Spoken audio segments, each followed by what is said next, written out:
rencontre. La nouvelle réjouissante de la journée nous est arrivée. Julia.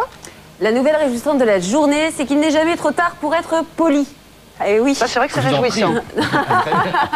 Et on vit mieux en l'étant. Exactement. Le dicton populaire dit qu'on n'a jamais une deuxième chance de faire bonne impression et c'est plus que jamais d'actualité. Maîtriser les codes du savoir-vivre, c'est utile, mais c'est aussi tendance. Alors, halte aux incivilités et remettons les bonnes manières au centre de nos préoccupations. Forte de cette réflexion, nous avons rencontré avec Sophie Mautré Geneviève Dangenstein, la fondatrice de l'école française de la courtoisie. Elle enseigne les règles du savoir-vivre pour bien se tenir, par exemple, aux réceptions de l'ambassadeur où nous sommes tous invités.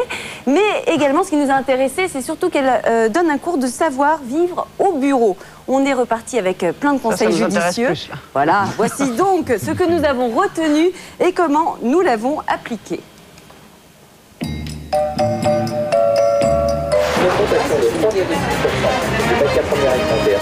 Il ne faut pas se tenir comme ça.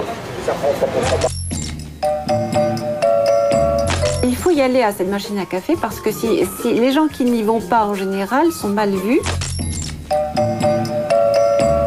Dans un pays où il y a tellement de choses qui se plantent sur le plan culturel que c'est quand même, il y a peut-être des choses plus intéressantes à faire. Ça se passe mieux avec ton mec depuis qu'il s'est fait opérer?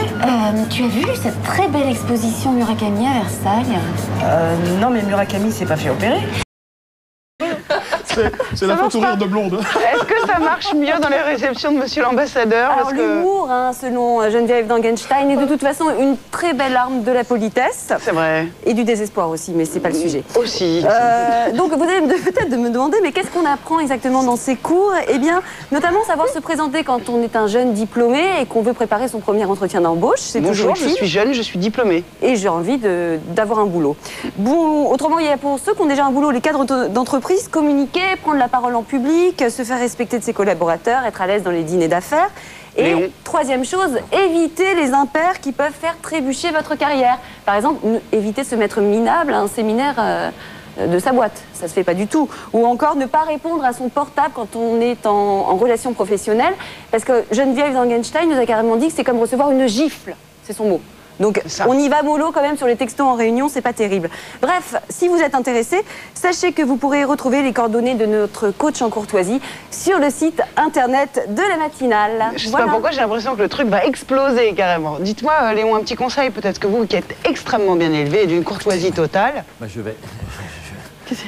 Je vais tripoter Julia. C'est ça. Merci Léon. Non, mais la courtoisie. On va vous la raccompagner. Ce que c'est joli quand même. C'est pas merveilleux ça, regardez, il ronge la chaise et tout.